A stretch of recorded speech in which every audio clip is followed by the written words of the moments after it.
it's like a slightly different kind of subscription model when you if you use it outside of home, basically. Yeah, correct. So you got like your what's called like your COTM, which is like comms on the move. Yeah. So you can use that while you're traveling. Yeah. Or you've got like your stationary. Yeah. Which is you can only use it in one spot. How you going there? Hey guys. Nice of you to join us. Morning. Sorry, I just had to shit myself. Sorry, we're just having a really intellectual conversation. You wouldn't understand, so so it's fine. it sounded out of my depth.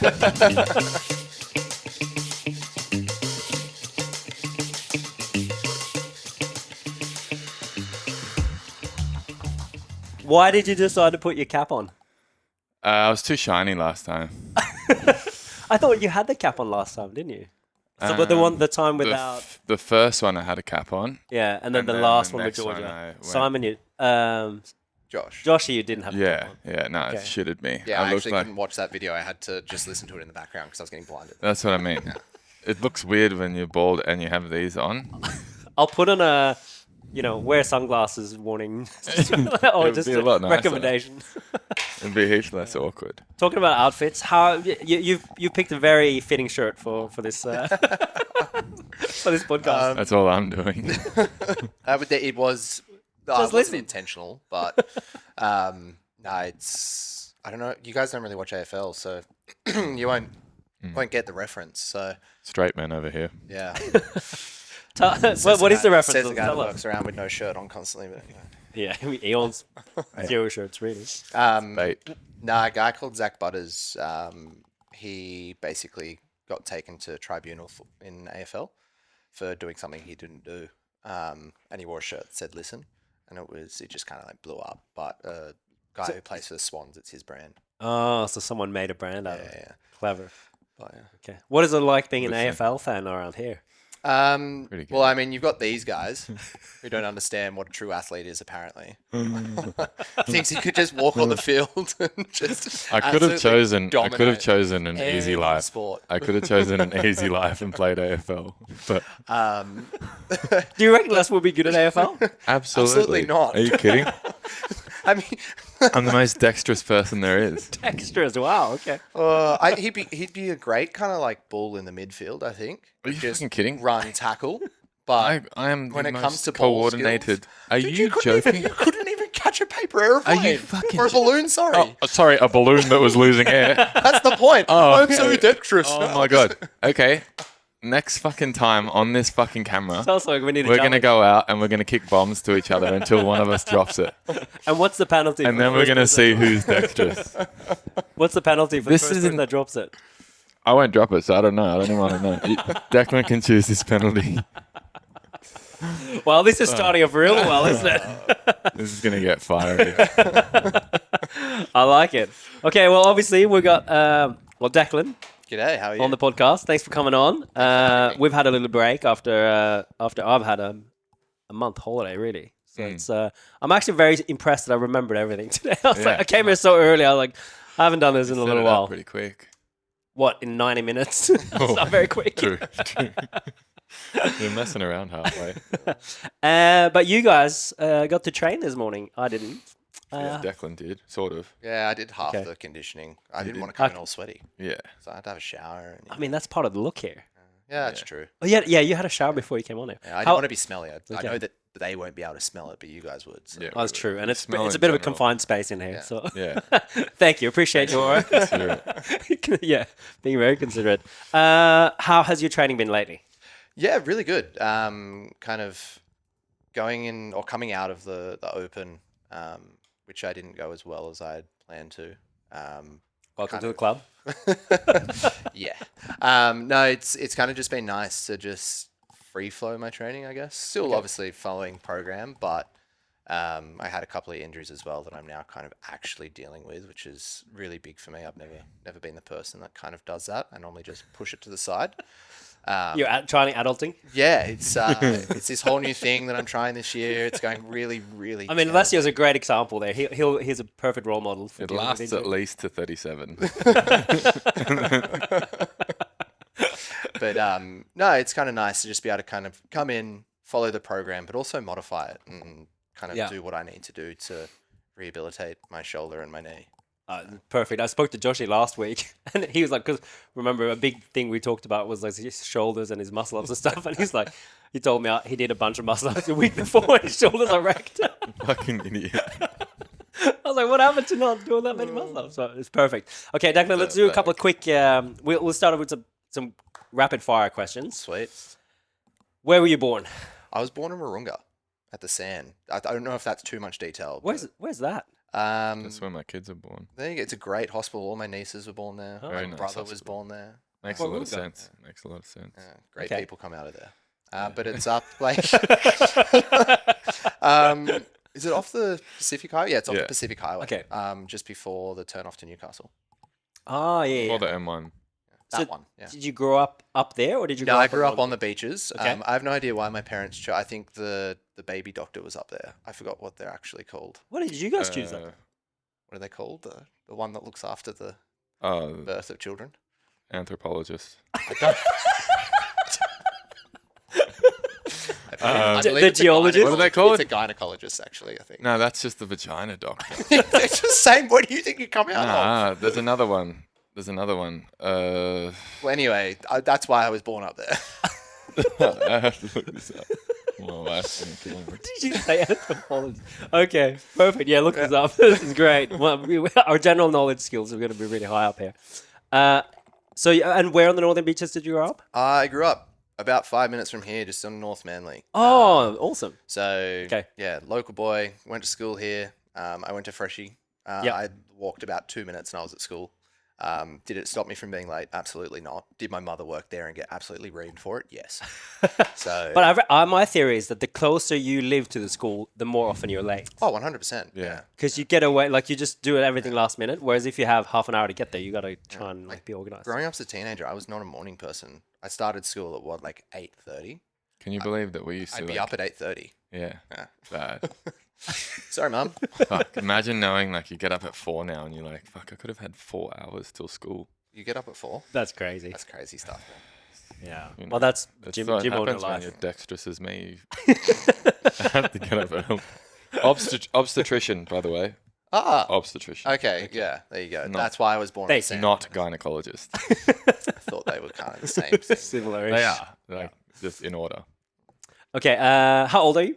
I'm 29. 29. Yeah. How long have you trained at Tribe? Just hit 3 years actually. Okay. Ah, Nice. kind of gone quicker than I thought. That's since we moved here, I think just after. like a year after. Yeah. Yeah. Oh Okay. yeah. Feels like you've been here forever, eh? Yeah. Did you feel like you fitted in straight away? Yeah, which was actually quite surprising. Oh, okay. Oh, I felt welcomed by everyone else. Yeah. But I often actually think back to my first session here, and it was when you were running Barbell Club. Mhm. And that was kind of what actually got me in. And I'd been wanting to try CrossFit for so long, and I was just too scared. And I came in for Barbell Club, and Chris was there, Chris Bellis. And Oh, Chris, He he's just- good for a new member, that guy. oh, apparently we're getting changed halfway through this. Okay, cool. It's coming up. He's getting excited about this barbell story. Shouldn't be able to focus. And he just took me under his wing. He was like, man, just jump in with me, have some fun. And He's the nicest dude, eh? He's in the class, not in Yeah. Barbell Club. in Barbell Club. And it was from that moment onwards, I just felt accepted. Not by him, but by Chris. So, Yeah, Took a Les, while. Les takes a while. Like, About it 3 took a years. while. yeah, I went from like this like gangly giraffe. I came in as this like guy that just couldn't move. I was kind of like Bambi. Yeah. So what was your sporting background? I used to be a cyclist. Okay. Yeah, so like grew up playing rugby union. Didn't fit in. But then, did you play AFL as well? By that I sense? played AFL as an adult. Yeah, Yeah, yeah. it's, He's like like a s- advocate for AFL, and yeah. then he only started yesterday. So. I mean, I've been watching it since 2005, thanks to Adam Good. So like, Okay. Who's that? he's one of the like most influential Swans players that's ever Oh, no. been. Oh, okay, there we go. That's one of the He's fiery this morning. There we go. But yeah, so I grew up playing union. This skinny little kid that did not fit in playing union. Winger? And sorry, Winger. yeah. Oh no, I was actually a lock, and then moved to flank, and then from there I went out onto the wing. Just slow his face. Yeah. Then onto the bench. They realized I couldn't tackle, and they pushed me out. But no, I didn't get along with the guys I played with. I was just easy to pick on. 'Cause Yeah. I was just that skinny kid that couldn't tackle. So I just got given shit the whole time, and then just didn't enjoy it. That's fair. And then my Then dad jumped on a cycle instead. Yeah, my dad. So my dad was a cyclist. Like he used to just commute to and from work. Yeah. And I was always like growing up watching his kids. I want to do the Tour de France. I want to be Lance Armstrong. That obviously didn't age very well, but like, Still want to be Lance Armstrong, though. Oh, To be honest, he still did well. I mean, he's like still having impressive. two testicles. I To be honest. would. Yeah, true. I would be Lance Armstrong. Well, I don't think you should say that. That's not a good thing. Why? He's not a good Without the man. drugs or with the drugs? Yeah, he's not. Look, Well, he's whatever a bit of a He's not a douchebag. nice human whatever he being. did, Apparently. whatever he did was like necessary at the time, Yeah, that's and it fair. was on par with what pretty much everyone else in the sport was doing. I would say maybe like a bit of a ringleader or whatever, but Mm. it was necessary, unfortunately. It Same was, as weightlifting, same as whatever. Like it is. That's like To be- those typical fucking performance-enhancing sports. Like it's fucking hard to do. To be Tour de fair, France. it's still definitely there. It's just better hidden. Crazy. I don't feat, care what still. anyone says. And they also, when they back tested, it was like top 10 or even more got done. So it's like you even Oh, it's yeah. wild Like, sport. regardless, it's very impressive what they do.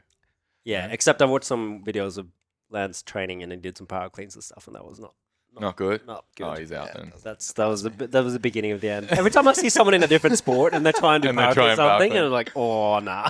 I actually watched the guy the other day that was like, he was on Instagram and he was putting up all these clips of him being like very athletic, like vertical jump, like crazy vertical jump, like 150 bench or something like that. Did like the 100-meter in 10 seconds or whatever. And then they showed a video of him power cleaning and it was like shocking.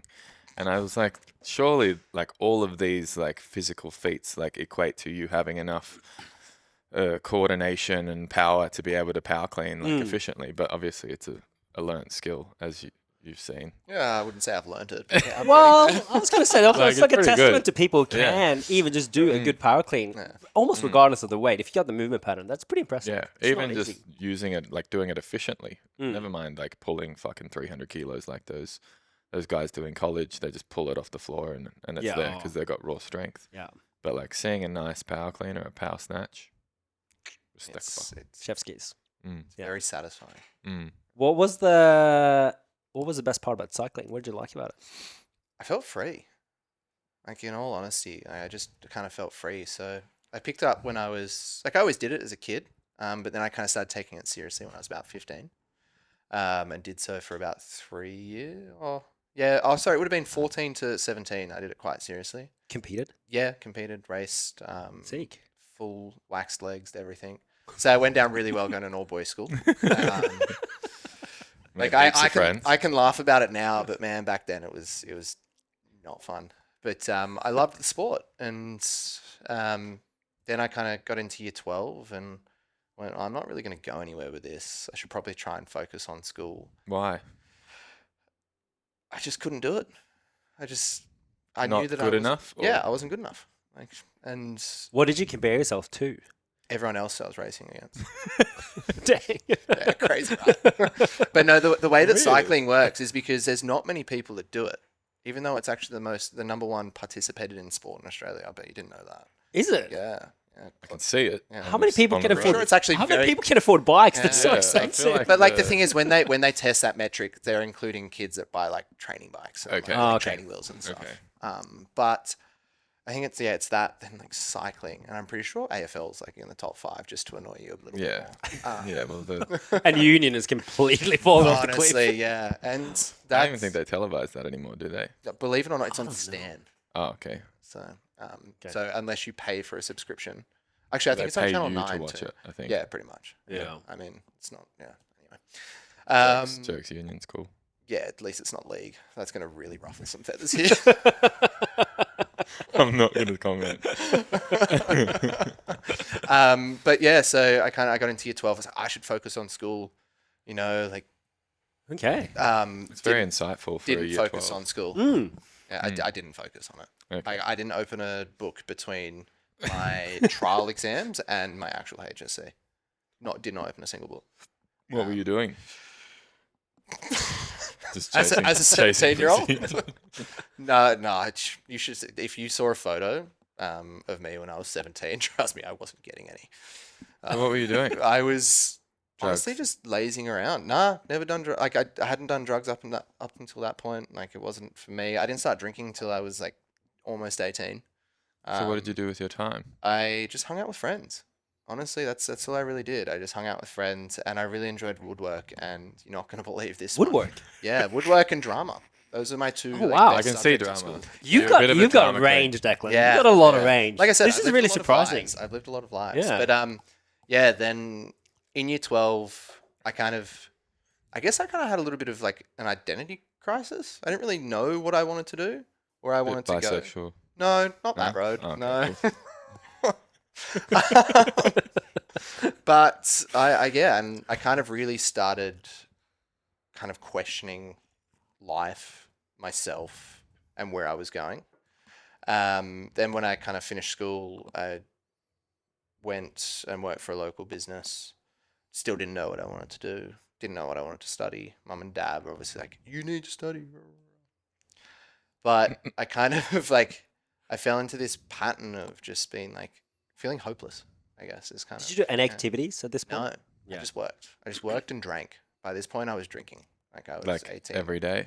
Like there was a point where I think I'd go out. When I first turned 18, I went out every night for 2 months straight. Like I'm not even kidding. Oh my literally every God. night. That's actually fucked. Like if 18-year-old me saw 29-year-old me, I'd be like, who the fuck are you? That's wild. Like, 'cause some people Wow. go through a stint where you go like Thursday, Friday, Saturday, Yeah, maybe a that Sunday. was fair enough. Like every day. Yeah, I went out. Like In Manly? or Where in do the you city? go? So like there was this. We kind of found this thing in. We'd be able to find a venue that would always have something on because like at this point Scary like Canary. well, and all yeah, those, and like all my mates had kind of started going to uni and so we like go Oh, to yeah. uni bars and things. Yeah, So yeah, I remember the month specifically. It was February into March because I was like fuck yeah, I went out every night. This is so cool. Oh, like That's how wild. did we even afford it? Is like, what I wouldn't like. well, it wasn't like $20 for a beer Yeah, back then. probably. So, Yeah. And low cost of living. yeah, exactly. And like, I didn't pay rent. I Yeah, lived that's- at home. yeah. Like I had a full-time job, Oh, so I that was was earning good. money. But Fun though, or I mean, in the moment, yeah, Mm. definitely. But I'd hate myself the next day, so Yeah. I'd go again.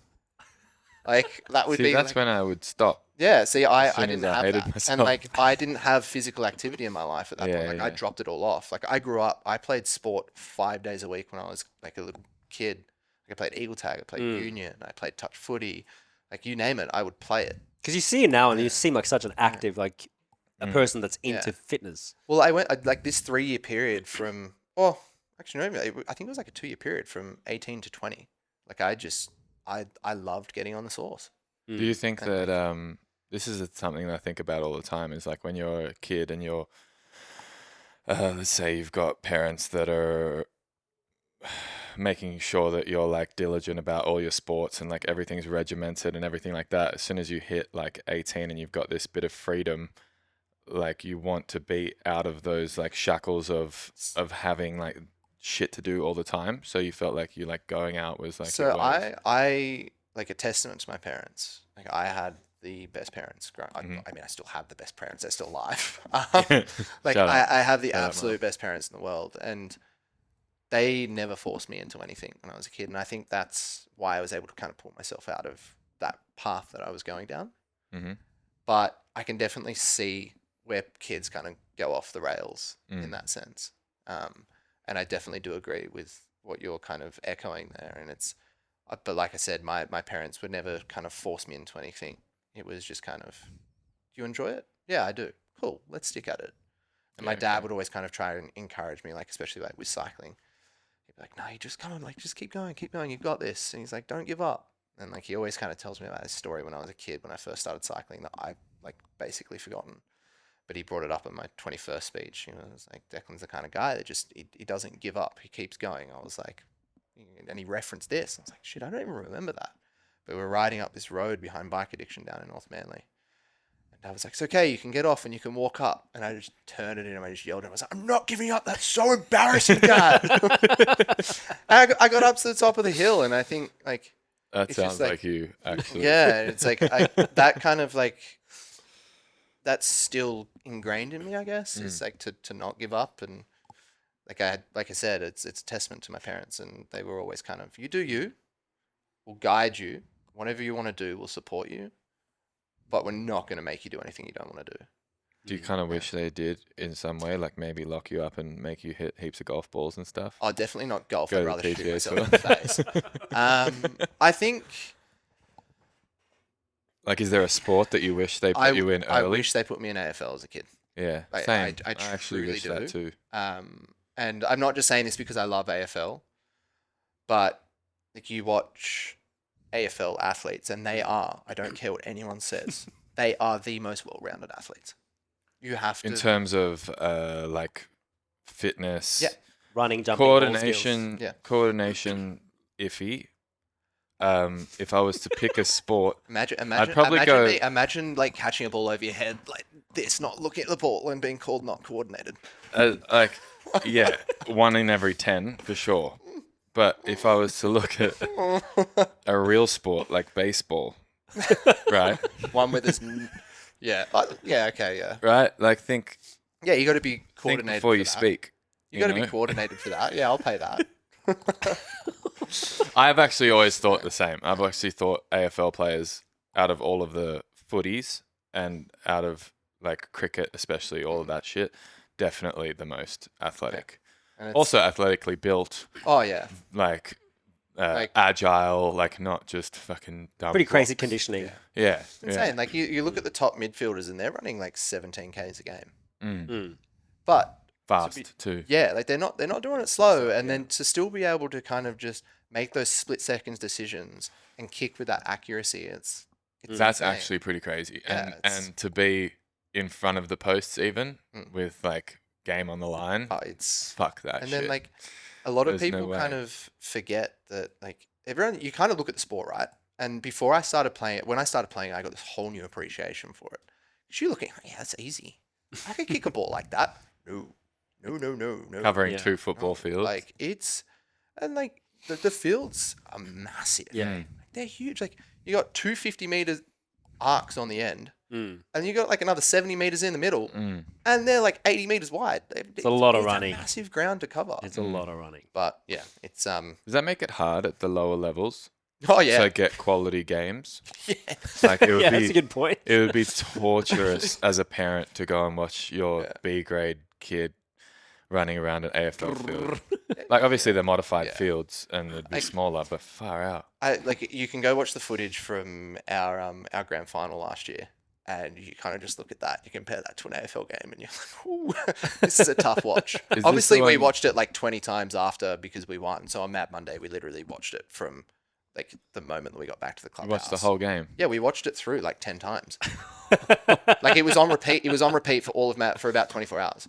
Why do you Wow. find that so funny? You watch your lifting Oh, like no, a million times. I think it, like, honestly, I would be someone that would want to watch it a Yeah. million times, but I wouldn't have thought that you'd find many other people that would want to do the same thing. Well, when you've got the people on the team. like 30, like you got a squad of 30 dudes that have just kind of come back and on a massive high from winning a premiership. yeah. Yeah, like all you want to do is just sink beers with your mates. See, I don't and remember that feeling of That's being yeah. like that, you know. Well, I guess you just were lacking the culture in your team, man. That's not my No, fault. we had culture. I just like fuck. It's been 10, 12 years since I played a team sport, so it's kind of like all I've had to worry about is team dynamic of 4 Well, I mean, people. you do a team sport. Yeah. That's Yeah, a but team that's sport, like- right? And like you guys are It's all just on that kind of managing same emotions. wavelength. And I suppose we look at each other's lifts all the time, like Yeah. real time. But it's quite different though. That kind of team sport compared to CrossFit Mm. team. Like, you're not going in to battle for CrossFit. Like footy, you're going in. Like, Yeah. And you're like, You're putting your body on the line. Yeah. CrossFit, you're more CrossFit, finding you- yourself, really. yeah, you're like doing what you need to do, and it's not like you're fucking pulling on each other because it's annoying having someone yelling in your face. You know. Yeah. That's cool. Tell us about cycling. I want to Yes. know more. So essentially, like there's that first section of cycling. So when I was a teenager, then I stopped and kind of found the source. And you know, like I said, I was kind of in a spot where I was feeling like pretty hopeless. And I was like, okay, there was one night I was out with a bunch of mates, and we were out somewhere in the city.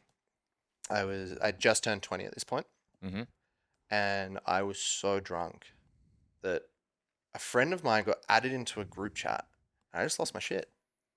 Like I was like, why are you adding him into a group chat? What are you doing? Like this is just us. And I got so annoyed by this that I just left. Didn't tell anyone where I was going. I just left. I ended up back at Wynyard, spewing my guts up everywhere in Wynyard. And I woke up the next day. I was like, I need to stop. What drugs were you on? I wasn't on any. I don't do drinking. drugs. Like it was just drinking. Yeah. Sounds like a very emotional reaction. Yeah. Being Yeah. drunk, like Yeah. just like I was. yeah. So like, I didn't know how to I was one end of the spectrum or the other. I was either happiest guy ever when I was drunk, mm. Or angry? or I was angry, upset, pissed off at the world. That's not a good way to be Did drunk. you go through both emotions every time you drank? Yeah. So it was just this massive Oh, wow. ebb and flow. Fuck. And That's stressful. so like I woke up that next morning. I was like, I need to do something.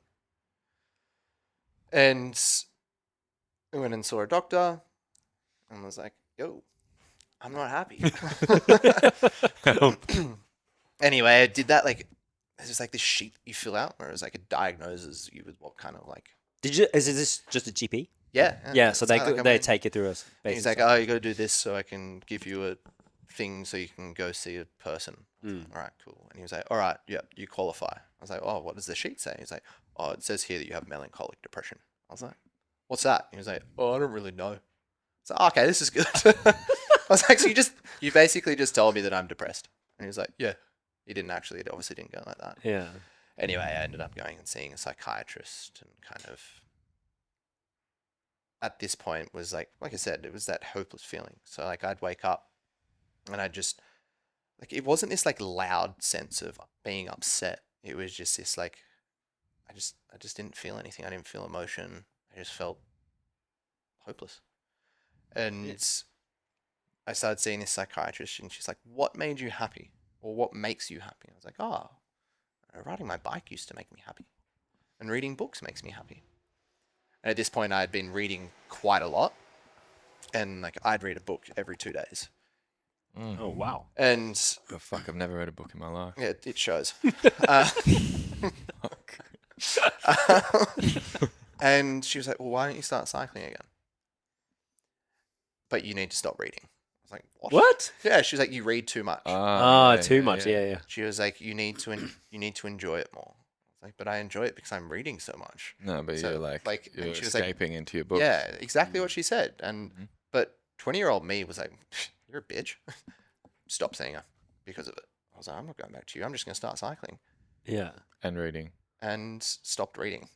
Okay. Yeah. So, like, I'd still read occasionally, but I kind of just ended up channeling all my emotion and energy into the bike. So, Just a quick question. Yep. What genre did you read? I'm a big Harry Potter guy. Okay. So massive. I love Harry Potter. So wizards and fantasy and But I also love. Okay, porn. You can't read that, dude. Was so quiet. You can't read that. That was an internal thought. Came out as a whisper. You know, for some, you really do talk about that stuff a lot. You know? Yeah. Oh, it Like, just are you comes out masking when you're things, around. or are you masking things? It's you. It's you that brings it out in me. Anyway, and history. I love history Oh, wow. too. So, Okay. like, one of my favorite ever books is The Happiest Man Alive. It's about a gentleman who went through a concentration camp, and that book I actually read in a day because I couldn't put it down. Like, it's about 180 pages. Yeah. Someone who's never You read, fast.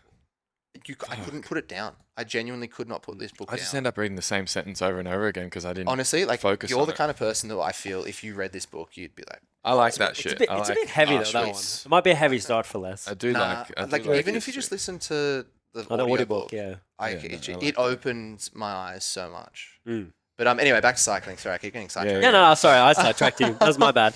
Just And- curious. So yeah, I kind of got really heavy into cycling again, and I just ride and ride and ride, and then I started putting structure into it. Give us some metrics. I don't like, as in like how far I'd be riding a week. Mm.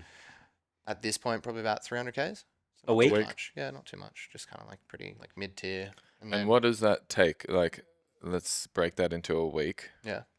How long are you riding for at a time? 3 hours? Not even. At that point, I would have been doing like 30Ks a ride, 50Ks a ride. I might throw in like a 100K ride. At So- intensity? No, No, thinking just about. riding. Not even zone 2. I was thinking zone 1 at this point. Like Just it was fucking just riding a just bike. ride, yeah. By God. yourself or with a group? By myself. You may as well And have then- read. Yeah. But then I was like, man, I really want to get back into this. And I started racing again. And that's when the intensity kind of came in. Mm. So I go out and race out at Heffron Park out in Maroubra. I rejoined Randwick Cycling Club because that was where I did my junior riding because I had a really good junior program when I was a kid. Yeah. I started racing in C grade and just kind of going around the track. It's like this little 2 kilometer circuit. You do a certain amount of laps, and then at the end you kind of just try and win. And Just in a Yeah. oval shape. yeah, you'd love it. I would fucking love it, You actually. just like this constant just going around in the same Yeah, yeah. circle, just like And it's flat that Yeah. whole circle. eh? So it's there's, just there's a your tiny path. little pinch, Okay. but it's pretty much flat. So like this kind of pinch? Or like this kind of pinch. Okay. So it's not like a velodrome. So Okay. you're like it's essentially like this concrete track outside, and you kind of just go around. it's like as Centennial hairpin tours. Park style thing. Yeah, sort of. Yeah. Yeah, okay. Yeah. And then started winning a few races. And went, wow, I can do this again. This is quite fun. And then didn't really see the point in only racing for Randwick. So I didn't live over that way. So I ended up joining Manly Ringer Cycling Club. Started doing all the bunch rides around here. Kind of bumped myself up to B grade. Started winning a few races there.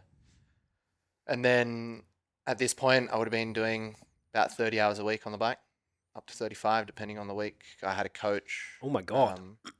And my coach that I had as well, his name's Justin Morris. And he's so insightful. So he's type 2 diabetic, studied to be a psychologist, was a professional cyclist, like raced on Pro Tour, everything. But he combined his coaching name is Mind Matters. So he combined the whole mind and physical thing. And I found that I worked so well with that. And he wasn't a pusher, which worked well with me at that point in my life because I just needed someone to support me and guide me through it, which is kind of what I was lacking on the kind of mental side of it. So I'd gone through this stage of, like I said, feeling hopeless, and then cycling had kind of given me something to feel like I was achieving things, but still deep down, I hadn't really answered that hopelessness. I was still kind of, that sounded so weird. Just you're drinking. I hadn't really answered what I want to do with my life. Still. Yeah, you didn't Like, know where the cycling was going, right? Yeah, like I was still studying. Like I started studying business. I was actually studying sports management to be specific. And I was riding 30 odd hours a week, and I got myself onto a local team called Happy Wheels. So by this point, I was technically, I guess, classified as a sponsored rider. But I was still a step below the national series, which is the NRS. Okay. And I was beating myself up constantly, just trying to get to that next level. But the competition is so hard, and like, because all these guys that I was racing against or trying to get to the position that they were in, they didn't stop like I did. They rode from the age of 12 all the way through till we were 22 at this point, 23. Their base was fucking Yeah, huge. and I didn't have that, and I couldn't get to that next stage, and I was just so envious of these guys, and I just wanted to be there. That was probably the performance enhancing stage as well, where a lot of them would have Nah, not at this level. gone It's- through it's that like just past that. transformation. Just past that level. Ooh, look, steroids. But and yeah, I was on a holiday in Thailand with my partner at the time, and I kind of just turned to her and I went, I don't think I want to do this anymore. She goes, what do you mean? I go, I don't think I want to cycle. I can't, like, I'm not, it's not going anywhere. It's just this, like, I'm constantly out on the road beating my body up. And Spending a lot of time yeah, and I was like, on it. I need to choose if I'm going to go invest in making a career or if I'm going to actually start making money and supporting myself and, What do the whole age was adult this? thing. It's like 20, how old, God? 2019, so I would have been 23, just 23. Do you ever regret giving up so early? Well, the thing is, it's late for cycling. Yeah. Like, I know it's late for cycling, but but no, it's also what people would tell me about baseball or fucking whatever. I don't it is. regret it. No. Yeah. Like Okay. there's this song that I used to listen to when I was a kid by a band called Angels and Airwaves, and one of the lines in it is, "I try not to regret my past because in the moment that's what I wanted." It's like along those lines. I've kind of tried to live my life by that. Like ever since I heard that. And anyway, I got back from Thailand and we went down to the snow and I did my knee when I was down at the snow. Like I kind of just like twisted it and I was like, yeah, this is my sign. It's time to kind of step back. And by this point, I was studying personal training, studying to be a PT. Because like I finished the sports management stuff. I was like, I want to do the fun stuff. I don't want to go work in an office at this point.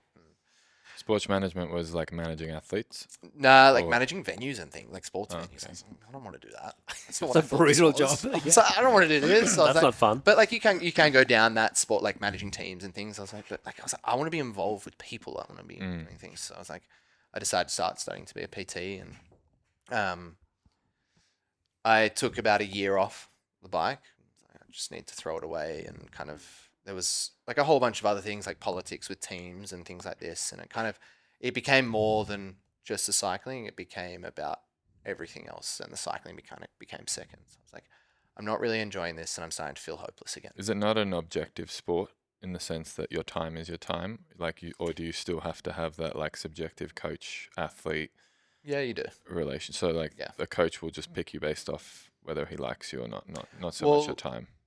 Yeah, so with cycling, it's not coaches that decide the teams. You have team managers, and then you have like a coach for your individual, generally at the level that I was at, and then you kind of put all your data and your numbers to these team managers, and if they're like don't really like the numbers, they won't take you Because you've got to fit in with the team. Yeah, exactly, and like you've got to be able to hold certain amount of power for a certain amount of distance or time, or like they'll look at you like your 20-minute FTP tests, or like your functional threshold stuff, and like mine I wasn't able to get it up to like kind of like the base. I think at that point was like a 300 watt FTP, and I was sitting around like 285, I think 290. I just couldn't get that extra 20 watts, and like that was honestly the thing that like to Would me steroids have helped?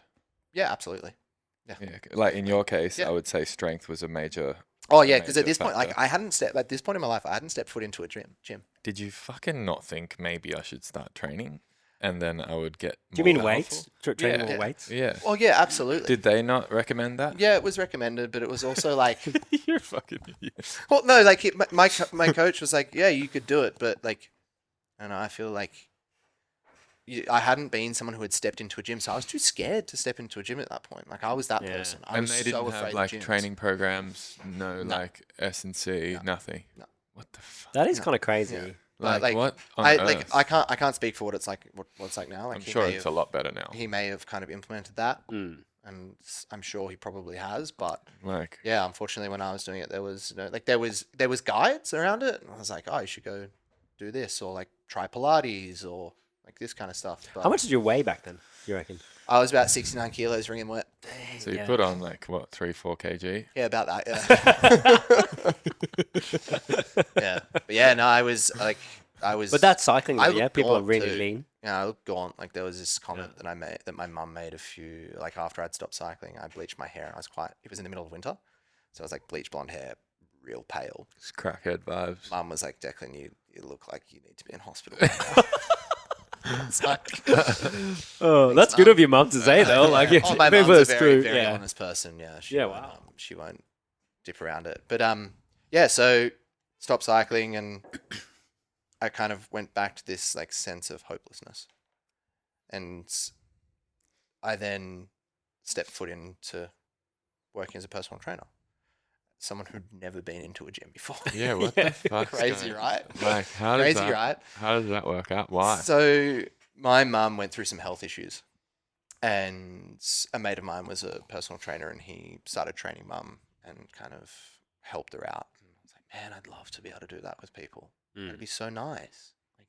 Think of the sense of accomplishment you'll get if you take someone from being on the verge of having a heart attack to being like a fit, healthy human being. That to me just blew my mind. I was like, I'd love to do that. So anyway, finished my course, started working, or tried to start working in gyms. Kind of got a bit fucked around by the first gym that I worked in. Fitness first. No. It was an F45. Okay. Which I'm not going to go into the person that owned that F45. Gym industry. It's a good start. Like, I started at F45. Yeah, I know. That's yeah. It shows. But I didn't get paid at the first gym that I worked at. Oh my God. And then I ended up getting a job up at Cove 5 in Warriewood. And they kind of just welcomed me in with open arms. And like I was so honest at this point. Like I'd obviously done a little bit of stuff in the gyms. I was like, I don't have the experience. I don't have the background, but I want to learn. And that's why they took me in, because they could see that I genuinely did want to learn. Anyway, started working at the back end of 2019. And then obviously COVID happened. And that was my introduction to being a personal trainer. Was 2020. Perfect timing. So Code 5 was. So no one could see you Yeah. fucking up. Yeah. That would have been good. Yeah. That would have actually. That's actually kind of a perfect Yeah. setting, because you like have to be one-on-one. Yeah. Not many people are. Nah, to judge it was you. that point where everything was online. So like Okay. running all the online sessions. I was great because You're I got running to Zoom work- training sessions. Yeah, I was running Zoom training sessions with someone who was more experienced. So I got to watch them and learn off them. Wow, that's a actually went bizarre really way to well. train, Yeah. though. To start, Yeah. I mean, to But- start up. But Wow. I ended up being there through the entire period of COVID. And then on the back end of COVID, like by this point, I had actually done quite like a year's worth of strength training. So I kind of understood it. And I started, though, getting like a little bit self-conscious being a personal trainer, because I was still this skinny kid. I would think at this point I was like 72 kilos. So I put on 4 kilos. It was wild. But like I had members come up to me being like, "You're too skinny to be a personal trainer." What? What the Yeah. fuck? Like it People was- saying that to you? Yeah. What They were the like, fuck? "You're so skinny." I was like, "Look, respectfully." Guys are good. Like, guys. Like, yeah, males. yeah, they guys come don't up want to put on me muscle. Wow, like- that's insane. And like, People have no. Yeah. like respectfully, this is a gym where you're coming to lose weight. I'm coming here to work and try and put on weight. Yes, we're in a different boat, but you're still body shaming me. Like, and like a lot of people be like, "Oh, you get over it. Like you're skinny. Like I wish I could be skinny." Rah, rah, rah. It's like as someone as a kid who grew up really skinny, was bullied for being skinny in Yeah. a rugby team. Like it had a lot of like kind of effect on the way I would then coach. Anyway, I started doing powerlifting to kind of get a better understanding of strength movements. And I worked quite closely with a powerlifting coach. I ended up doing a powerlifting comp. And I kind of I didn't really get anything out of it. Like I learned a lot. And I learned like your standard planes and like your movements and like how to squat properly. He probably still thinks I can't squat properly, but anyway, how to deadlift properly, how to bench properly, and like how to do these movements correctly and then coach them. And that was such a big help with me then coaching, obviously, because I was actually able to give people pointers. And then I started getting that kind of satisfaction out of it. And by this point, I'd kind of put on a couple of kegs as well. And you see other people improving. sauce. Right? Yeah. And like, I think, but then we went back into COVID. So COVID round two, which that was a struggle. Like, Yeah, you would have been over it by that point. yeah. So like I really struggled in that COVID. My parents moved away. They moved up north to Yamba. I had to move out of home. It was great because I was making the most money I'd ever made. That was cool. Like it was all just cash in hand stuff. Because, Yeah. Like we could do this like this time around. We could do one-on-ones. And you're getting JobKeeper as well. Yeah. Yeah. So I was That was one of good. those people. Like, That was a good time. Yep. I mean, I paid. paying for it now. I paid my taxes on the cash that I earned. Of course. Yes, me too. But I'd go to the gym. I'd do back-to-back one-on-ones, have the same conversation every day with people. Like 30-minute session, same conversation, 30-minute session, same conversation. Same jokes. 10 of those, 4 days a week. I'd give myself 1 day off a week. And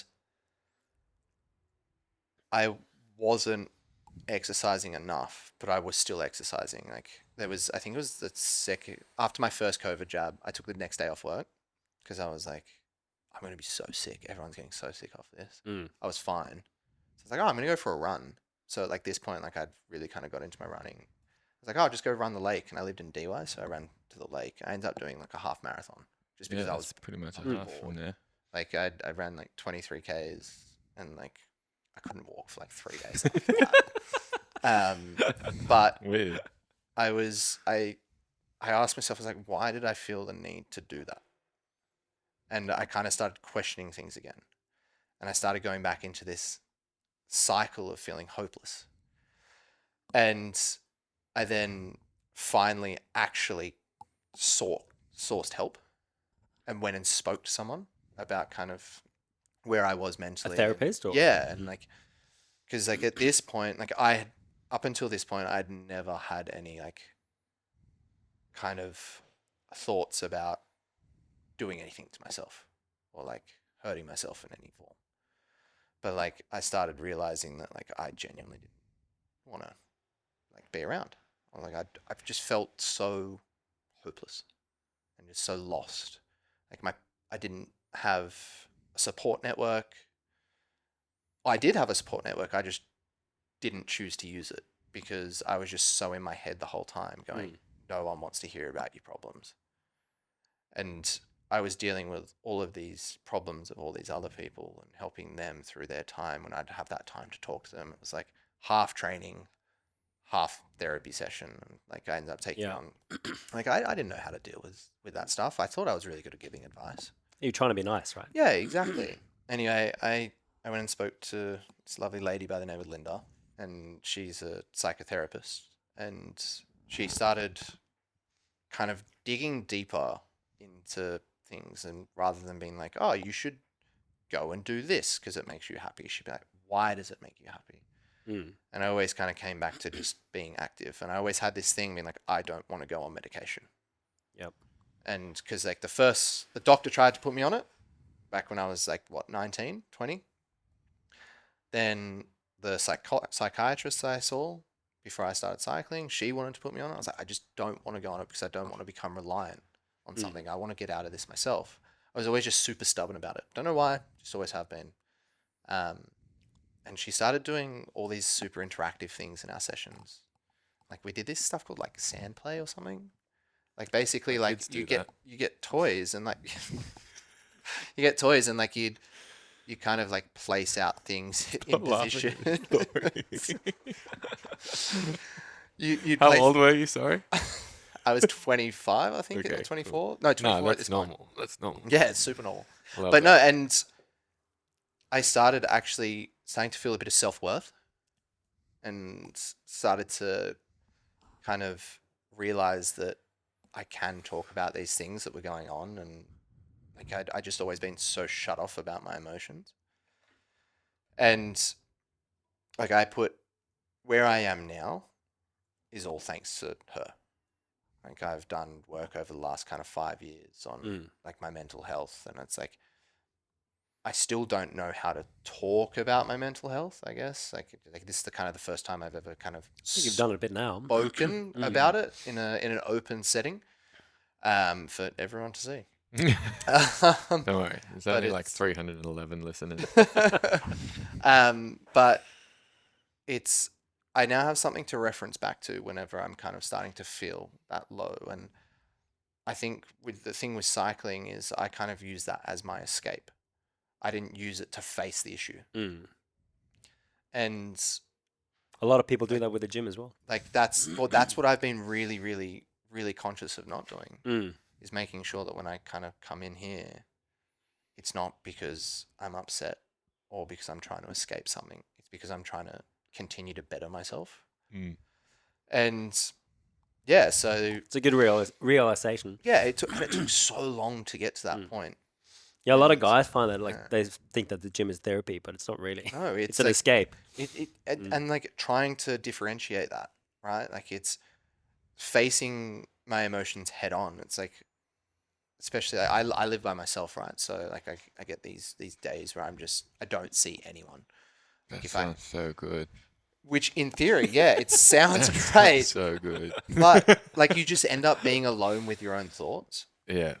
And if I was doing this 5 years ago, no chance would I have been able to be alone with my own thoughts. But now I can sit there and I can just be at peace with it. And that's because I did things like sand play No, I like sand and play. like going back and like accepting this whole like inner child thing. I thought it was all bullshit, but it really does make a difference. It makes a lot of sense Oh, because when I'm man. playing with my kids is when I'm the most relaxed Yeah. because you go back Yeah. to like literally just enjoying the finer things for what they are. Yeah. Being in the moment type of thing, right? Yeah, like you can't be anything but in the moment when you're with kids because it's like otherwise they can see straight through it. You Yeah. know, if you're not engaged, they know it straight away. Yeah. It probably keeps you. What did you do with the sand? we I don't know. We had these toys, and it's like there were sections on the sand that like represented certain things. So like you had to put certain toys in certain spots that kind of like reminded you about family or reminded you about when you're sad or when you're happy, and it's like, Oh. and it was. Do you want me a picture? Honestly, I need it. I couldn't. Like it's been so long since I've done I it. just want to Like, envision 25-year-old Declan playing with the toys in the sand. if you get a sandpit installed, we can go do that. That's all right. That might be the next. We'll recreate it and put a little thing in the podcast. But yeah. So Do you feel like you're in a good spot now? the best I've ever been in. Yeah, wow. Honestly, the best I've ever been in, and like I've since changed paths, like since COVID and coming out of the back end of it, ended up kind of going into a more corporate role and in sales and whatnot, and like I did a bit of recruitment there for a while, and then while I was in recruitment, I couldn't train as much, so I found a role where I could still be physically active, and which was closer to home, and with that, I then kind of did away with powerlifting and kind of started focusing more on, I guess, functional kind of movements and exercises, and signed up and did my first turf. And something that I got out of that was like a sense of accomplishment. Like I've gone and I've done it. But like with powerlifting, I was like, cool, I picked up some weights, I put them back down. I didn't feel any physical exertion apart from that heavy movement. I didn't feel wrecked after it. Same thing you do in training every day. Yeah, exactly. And then, so I went and tried the whole turf thing. I absolutely fell in love with it. And Do you think that was a lot to do with the team aspect? Yeah, Like it absolutely. pushes you a bit more, hey? Yeah. And like at that point, I hadn't done team sport since I was 14. That's like what, 26 at that point. So that's 12 years without team sport. And then that's when I got into AFL as well after doing that. And after my first turf, or just before that turf, actually, I came here for the first time. And I did there was like this workshop that was on basically prepping for the Open, but you guys tied it in with the turf games as well. And I was so scared to step foot into a CrossFit gym. I'd wanted to do it for like 2 years at this point, I think. I was so scared. We're not a CrossFit gym. Sorry. At that point you were. We don't do CrossFit. At that point you were. This is when this was a licensed CrossFit gym. You know? Back in the day. We were. Yeah. So and like I was so afraid to do that style of training. And I knew Tom because we went to the same primary school, and like I knew Liz as well, and I knew a few other people who had trained here, and like Shez and I were in year 11 and 12 English together, so like I knew Shez as well, and I didn't actually know that. That's so and then funny. I was still so afraid because all these people, I'd be like, oh, they're all so good, and they're just gonna look at me and judge me. And No sandpits either. yeah. But It's kind of a bit like a sandpit in here, isn't it? not since they changed. Depends if the dead balls are out. Dude, I picked one of those up the other day and I threw it. I just got sand everywhere. Yeah, it's part of it. Therapy. And then went off and did turf, and then after I did turf, I came here and I haven't looked back since. And like that initial fear is just why this place is just so it's become home, like Yeah. it really has. And I don't the fact that I have a healthy relationship with it as well, and I'm not using it to escape where I am mentally. Mm. That has made such a difference on it too, because I don't look at it as an escape. I look at it as somewhere I can go and be around like-minded people. And And- like you said, you're trying to get better, right? Like for you. Yeah, and like don't get me wrong, I don't think like when it comes to mental health that it's something that you never recover from. Like I think you're always in a position where you're always having to work on it. And that's like once you accept that fact, I think is when you can start making your steps forward. Yeah. And There's not a finish line, is there? No, absolutely not. And I think that's why I relate to coming here and doing functional fitness. Functional fitness for time. Like, with Olympic lifting and gymnastics. like, but I often have these conversations with Les, and it's like you never stop learning when you come in here. There isn't a finish line. Like maybe when I get to 50, like where Les is now, I might be at that point. But like, but I look at Les and I go, wow, that's I'd love to be at that age, like and be able to clean 140 kilos. Like what? Like how are you doing that in your mid 30s? Like it's insane. And like I look at people like Oscar. Like when I did my first comp after joining Tribe, I think it was a Trinity Throwdown. Like I look at where Oscar was then, and I look at where he is now. That's like, wild, though. I find so much inspiration in that, Mm. and like A lot of people should take something from that. like it's That's pretty crazy. and like and like Gia as well. It's like I just see her come in day after day after day and just put her head down and do the work, and just she never makes an excuse. Mm. And it is genuinely inspiring to come in and see these people doing that at that level. But then you've got people on the other level just coming here to move. Mm. And it's like I think there's that common misconception, which is what I had when I first came here. I was like, everyone that's going there is just there to get absolute, like everyone's jacked, like all these like scary people, and like And everyone's going but super hard. it's not like that at all. Like you come in and there's people that are coming in just to move their body. And I think you found here with the way that you program things, you've obviously got your Tribe Fit, and then you've got your build, and you've been able to mold them into one class so that everyone is training together. And it's like it's not this place where people are judging us, but this place where people want you to come in and enjoy the journey and do the same thing that they're doing. And like I said, it comes back to just being around like-minded people. Yeah. Putting yourself in that environment has Yeah. a massive benefit. There's definitely no force to do anything here. If anything, it's like forced to do what you're comfortable with Exactly. until you're comfortable trying new things, you know? Like everyone that comes in, you're just like, you don't have to do anything that you don't want to do. Yeah, and I think just like Declan, like you got to try. People got to find it themselves in themselves to want to do something different or want to try and do a movement like that. It comes from people themselves, right? Like that's you're not going to tell someone to just jump up on the rings just randomly. The opposite. It's like when they want to do it. Yeah, and I think like I'm only been doing this for 3 years, so I very much so still consider myself very much a novice. Like You are. so supportive. You're in the honeymoon phase. That's why we're just jealous. I You're actually in love the to best, watch it. You're I in the love best it. Like, time. anyone that's in the phase that you're in, Yeah. I froth on it. We're just because jealous because we can't get it back. Like it brings out like the feelings of like accomplishment. Because like at this point, for like even us, like Kimbo knows his ceiling. And he's found his ceiling that many times that he just knows that Keep it's never lowering gonna it get better. every year. Every year gets same for lower. us. Like I'll never PB again. You know, I don't think that's true. I think on you'd the surprise strength yourself. movements. Like if I keep fucking my knee up, I probably won't ever PB again.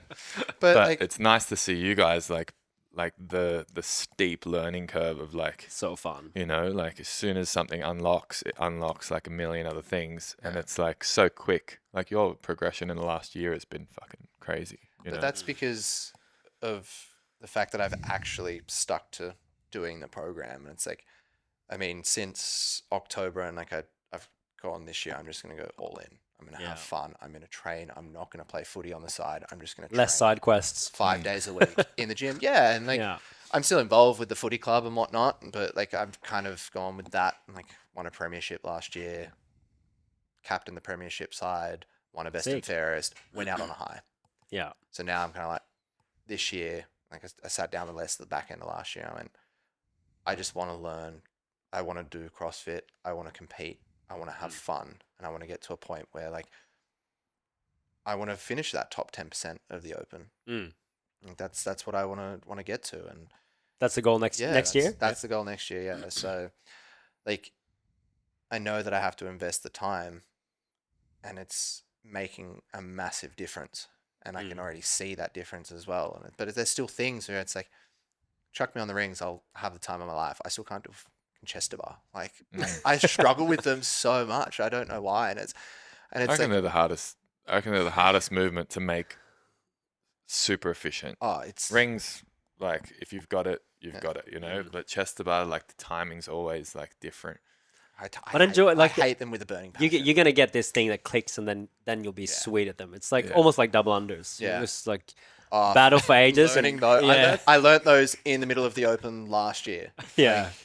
I was literally doing them, and I redid that workout purely because I learned how to do dubs in the middle of it. Yeah. Like, and I think It's a fun journey to be on, though. It's like, such it a fun is. journey. And I think as well, like, because the Open this year, like, I had no reason to redo anything, but I don't know why.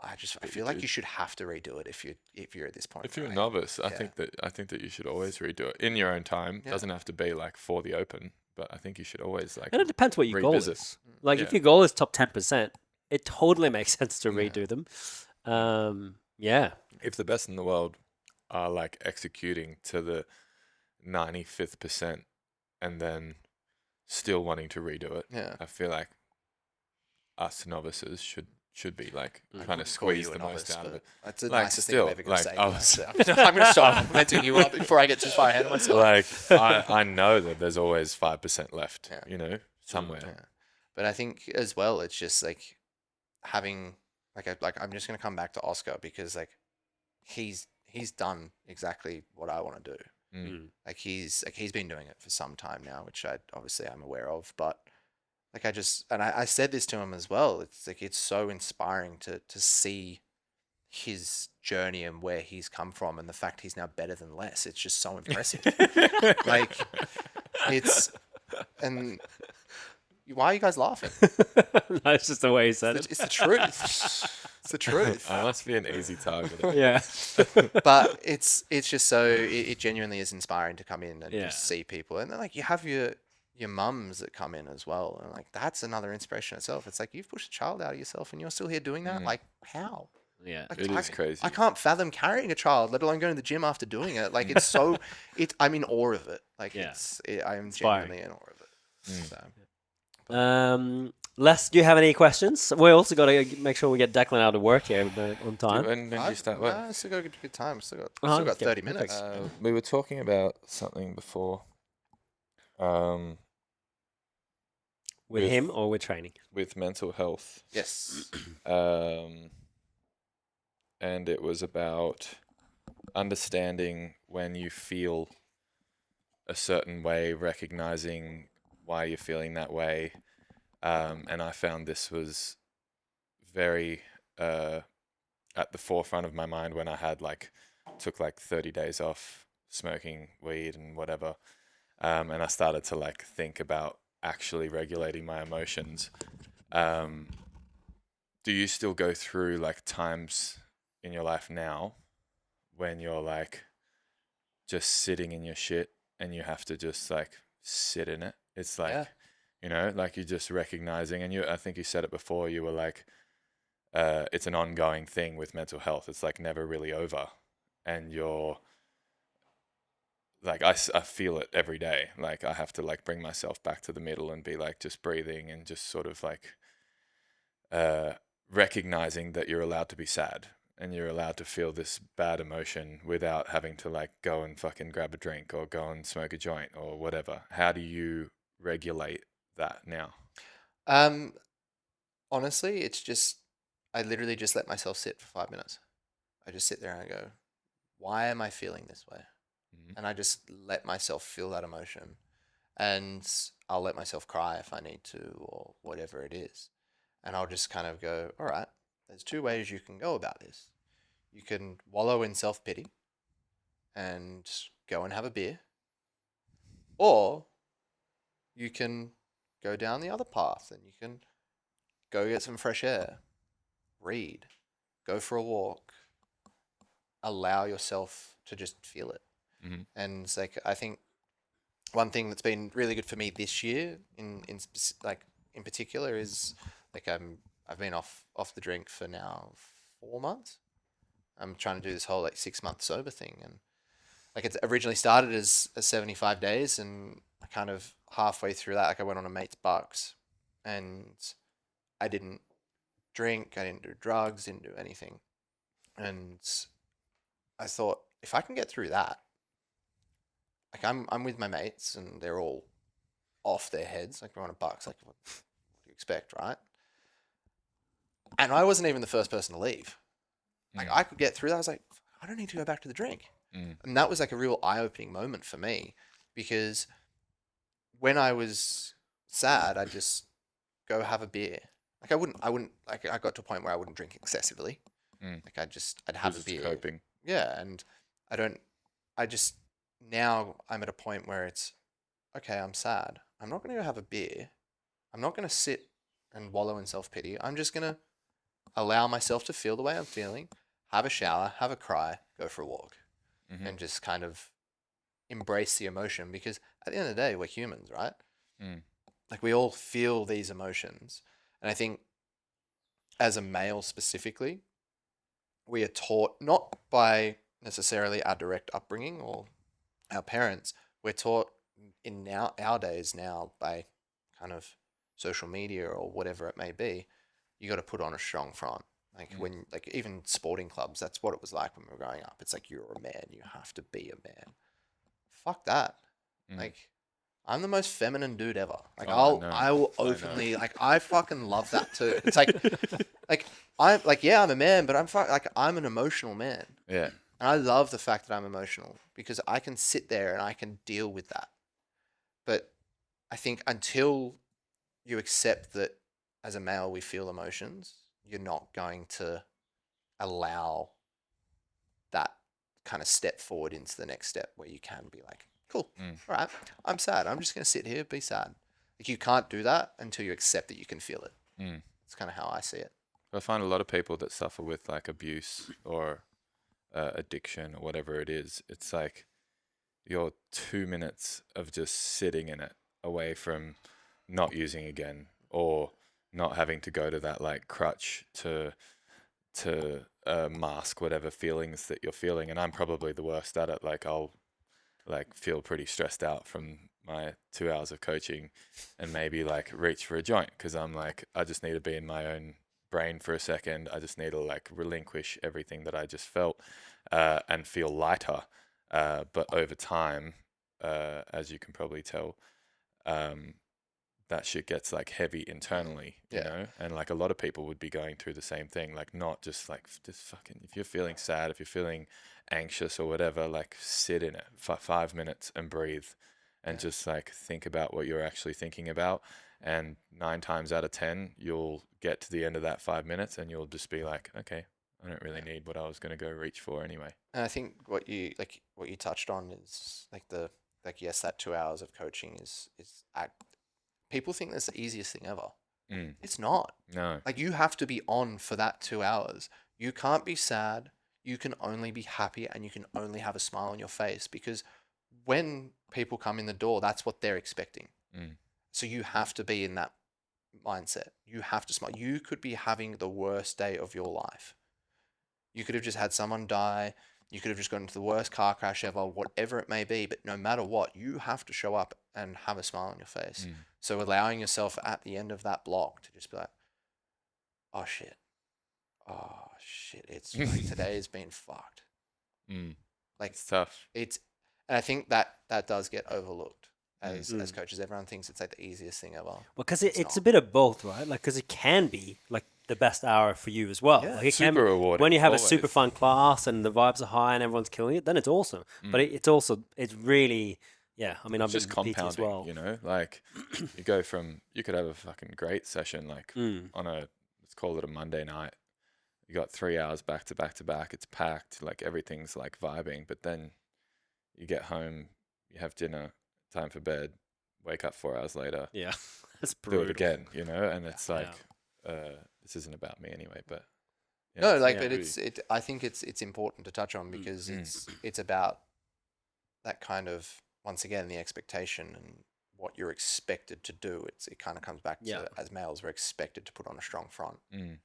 But yeah, why I can't you mean- come in and just say I'm sad, guys. Yeah. Just, you guys just train. yeah, well, but like that's the thing. Like I'll admit there was days where I'd come in, and I'd be pretty brutally honest when I was coaching. I'd be like, guys, I've had a pretty crappy day. I'm going to do my best.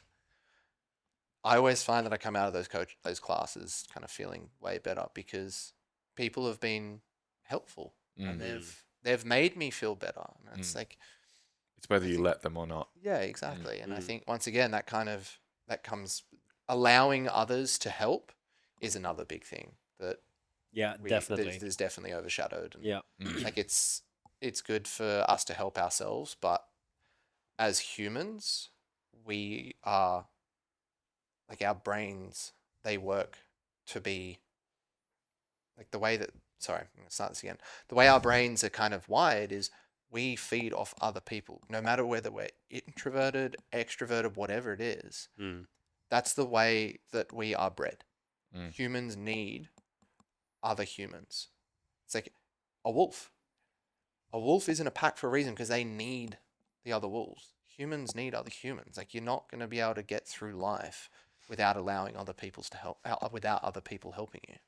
I think Would definitely be a lot sadder. Oh, absolutely. Like, Yeah. I mean, And in the opposite, you take on everything else that everyone else is going through as well. Yeah. Like, if you're having a bad day and you come into the gym, or if Joshy's having a bad day and he comes into the gym and I can see it on your faces. Yeah. I see you guys every day. I know whether you're Yeah. happy or sad or whatever mood you're in.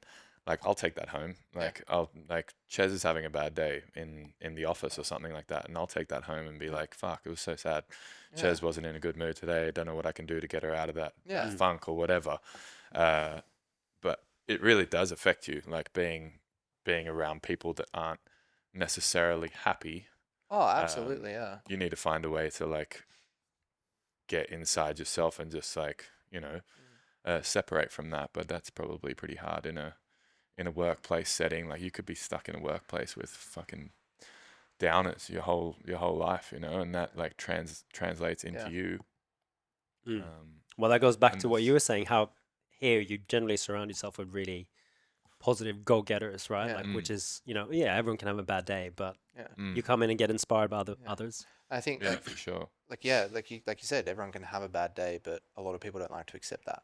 It's like you just have to learn to just be at peace with whatever you're feeling, because once you are, your shoulders go from here, like, and like it's like you're permanently high. Like, That sounds good. Like, honestly, like it's like I've like the last 4 months has probably been my biggest amount of growth, like this year. And But no drinking. Well, no drinking, and like for the first 3 months, I wasn't allowed to touch social media before 10 a.m. That's Holy shit! Yeah, my massive. mind in those 3 months. Try to get off it And for now, a do you week. do it? Do you go? Do you Social grab media. it now? Yeah, I do a little bit now, but nowhere near. No, like 6 a.m. nowhere near as much as I used to before I did it. Yeah. And like It's pretty crazy. Like, this thing, toxic man, it like, is. it's I've done the same. I tried began the year with only going on Tuesdays and Fridays. It's a little bit tricky for me. I wish you could get messages off Instagram without going on Instagram, because you kind of got to have reply a to messages. messenger like they do Facebook. I don't think so. Yeah. Okay. Yeah, Well, but I yeah, think it's that'd be the worst huge thing they ever benefit. did, because 90% of people only use Instagram these days to message I people. know. Yeah. I It's would the love to easiest just way. get the messages. Like, if they created a messages app for Instagram, everyone would just stop. It's almost using like you Instagram. could just Yeah. text message, but Yeah. No, But Yeah. Like, who shares numbers these days, man? yeah, no, it's too much to remember. I tried it though. I try and bump people over to text messages because Yeah, it's yeah. way better. It's so much more of a direct, line. Hey, Yeah. like you can't just be like, because my probably biggest excuse is probably like leaving it on unread Yeah. because you know that if you read it, you're going to forget to reply. Yeah. But then it just gets buried by fucking story replies and all of that Yeah. sort of shit. Not that anyone replies to me, but like, just imagine some days. Well, I mean, he Yeah. doesn't reply anyway. Like we've been trying to That's organize, true. organize turf, and like, That's your job. It took like 2 months to get an email address out of it. I'm the sponsored athlete. You just tell me where to be and I'll do it. Yeah. Yeah. No, I love the no alcohol, no social media. That'll do wonders for you, I reckon. It's honestly been a massive thing, and like, don't get me wrong. There's situations where it's like, I would love to have a glass of wine. Like, for example, like I'm single, so like going on dates, it's fucking No drinking on the dates either. nah. And I tell you what, it really rubs some people the wrong way. Really? Yeah. Yeah. Like, what do you mean? you're not Honestly, gonna drink? I would actually be a little bit like put off. Like See, like in- there we go. Like, if Nice. I Oh. was on Yeah. going to dinner with someone, Mm. you have your reasons. Don't get me wrong. I don't think you're an idiot. I think that it's honorable in a sense. But if someone comes in and they're like, I'm not touching a drop, like I'm not having a glass of wine, I'd be like, okay, something's up. Like something's like, Yeah. there's deeper Yeah, deeper no, issues. absolutely. I And thought there was like, more the way- accepting now. Well, do you mean like you reckon they're an alcoholic and that's why they're like gone full either off they're it? an alcoholic or they're like they Yeah, that's know a that they good point. can't handle alcohol. Yeah. So in the back of your mind, they'd be like, "Oh fuck, they must a be red like flag. a psychopath on when they're drinking," or like heaps of different reasons. But like I've found some people are really good with it, but then there's others that say, "Oh, but I want to have a drink." I'm like, "Okay, cool. Yeah, go for I'm it, not yeah. going to stop you having a drink." Are But, you like, saying that it's temporary though? Like, or yeah, you're and not- like I'll be like, "Oh, I'm only doing it for 6 months," but it's still like, "Oh, but like I like to go out and drink with my partner." I'm like, "Okay, we're going on a date. We're not getting married. Like, Yeah. chill the fuck out." yeah, Like, 6 months maybe- time, we can give me have 2 months. like, but like, so it's kind of like you kind of have to adapt, Yeah. right? It's like. I think at your So I age try and though, go on coffee especially. dates and stuff instead, and like they're like, "Oh, but I don't like getting up in the mornings." I'm like, "Well, then we're just obviously not fucking Yeah, compatible." the day- So- yeah. yeah. I think when you get a little bit older, I think it's more accepting not drinking. I mean in your 20s, yeah, it's pretty normal to have a I think in the last bit kind of of like 2-3 years here in Sydney as well, the culture's kind of Yeah. switched a lot more. Where it's like, obviously, the whole lockout law is finally starting to like play its effect. Where everyone's like, "Well, I'm not going to bother going out. I'd rather just enjoy my mornings." It's like you have all these people move over from the UK, and like you see it on their Instagrams all the time. Like they'll do these reels about it, where it's like the culture in Australia is so different. It's a Australia morning effect, culture, yeah. not a night culture. It's like, yeah. yeah, I love it. I wouldn't like it change too. that for anything. I love having nice. that. I love getting into bed at 8 o'clock at night when it's still light outside in the middle of summer.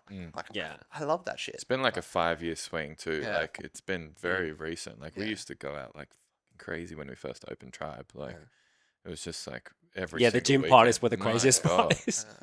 Like constant. And that's how we grew our like I guess we would have grown our Social base, yeah. relationships and all of that sort of stuff. But like fuck, I'm so glad that's over. Speaking of, when are we doing like another bowling night or something like that? God, you're the wrong person to ask about that, really, aren't you?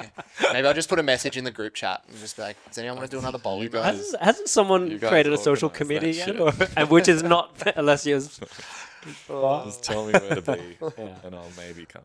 You won't. Hey, speaking of that, yeah, I mean, trying to round it off a little bit. What's the most exciting thing that's coming up now for you, Declan? Within this year? Turf in June with this guy, kind of taking the step up into the elites, Yeah. which I'm actually really, really excited for. Is it two guys, 2 girls, or 3 guys, 3 girls? We're going four guys. Oh, it's Yeah, all we're doing- male team. We're doing men's, yeah. Who's on the team? Les, Matt Gain, Luke Tamanini, and myself. Oh, sick. So I'm basically team. just the dead weight. That's it. We'll be winning. The Sydney Turf? Yeah. Yeah. So he set so the one goal day. of winning. Nothing but the best, obviously, for We Les. have So, to win. You nervous about it? when he says things like that, yeah, a little bit. But also, I know that in the like when you get into that kind of mood of competing, and like when you're there, and you have like I know he puts on this front where he's like this big guy, but like he's one of the most supportive dudes I've ever met. So it's like I know in that moment he's gonna push me that little bit further, which I'm Yeah, that'll be looking forward sick. to. So I'm pretty kind. there's, Definitely. there is Oh, that's a awesome. soft sense, soft Yeah. touch under there. It's like Yeah. At the right moment. yeah, you just have Gotta to be kind well of- timed. Yeah, but Depends what. footy steps up with, like wakes up with. So then I was hoping at the end of the year to do to try and qualify for Down Under, like the lower level of Down Under, but that's obviously not going ahead. It's not happening. It might be.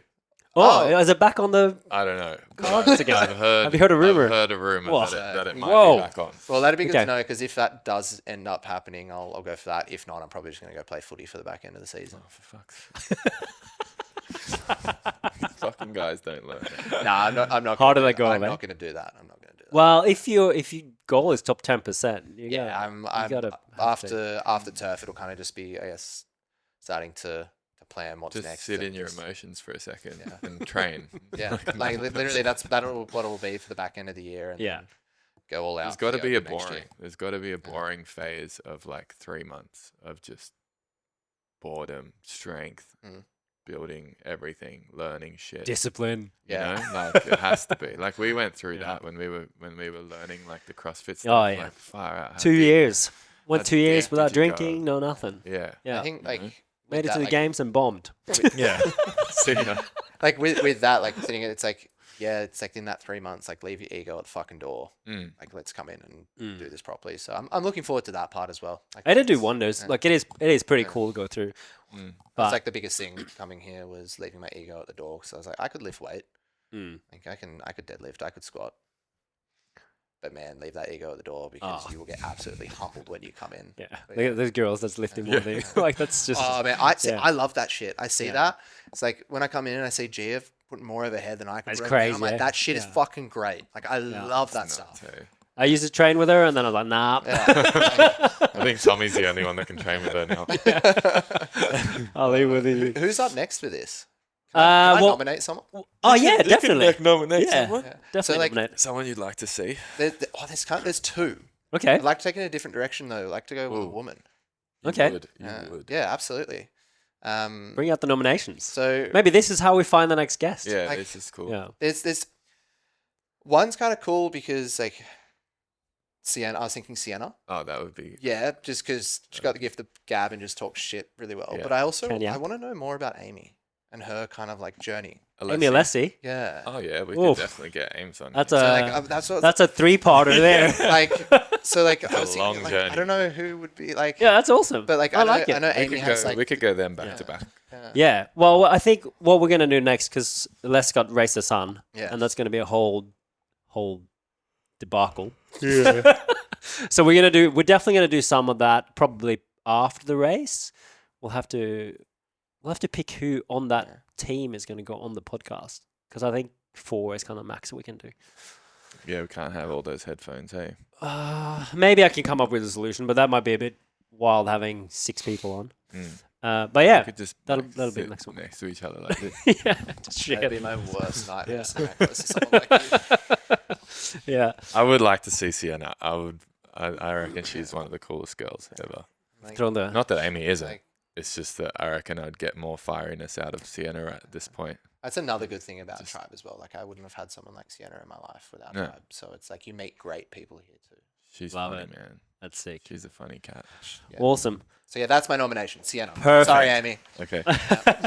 We Amy, can we do can Amy- get on we can do post anytime. Torian. Yeah. We'll get Amy on if she wins the game. Also, Amy's going through a little bit of stuff with her dog at the Yeah. moment, so she's probably not in Right. a very talkative Yeah. mindset right now. Fair. Pray, We've got plenty of time. pray for little sausage Let's- dog. Yeah, Moment for the sausage. been through the I wars. do love that sausage. It has. My favorite sausage. Jeez Louise. Declan, thanks so much for coming on and No, sharing thank you for having me. your story with us. Thank Really you. appreciate it. That was, I really appreciate that was it. great. I've really enjoyed it. And even though I've had to sit next to this guy, I've actually really enjoyed sitting across from you because Oh, I could thank you. actually look at you. It's I actually didn't so have to look at nice. him, so it's been really See, nice. that's why we bring him as the distraction. Alrighty, guys. We'll see you on the next one. Sweet. Thanks, guys. Thanks, guys. Thank you.